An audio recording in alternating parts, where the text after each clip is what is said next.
Ya, sementara itu pemerintah Kabupaten Sinjai menggelar kampanye dan penyuluhan lingkungan hidup yang berlangsung selama 2 hari.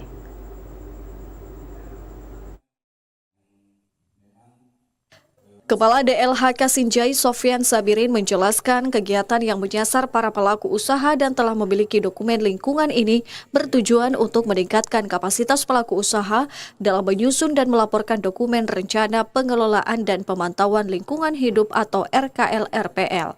Pelatihan ini diharapkan mampu mendorong ketaatan pelaporan secara rutin sebagai bagian dari tanggung jawab terhadap kelestarian lingkungan. Acara dibuka oleh Asisten Administrasi Ekonomi dan Pembangunan Andi Ilham Abu Bakar.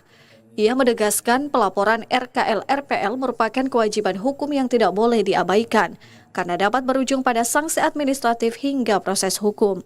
Lebih dari sekadar kewajiban, kegiatan ini juga menjadi momentum untuk membangun kesadaran kolektif.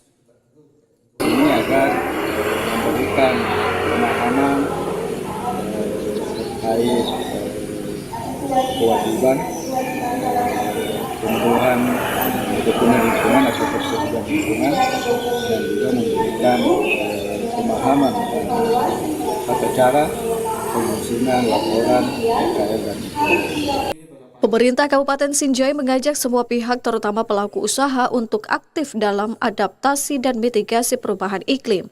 Dengan sinergi, diharapkan Sinjai mampu menjaga lingkungan, mengurangi emisi dan mewariskan bumi yang sehat bagi generasi mendatang. Dari Kabupaten Sinjai, Mustari Pardi melaporkan.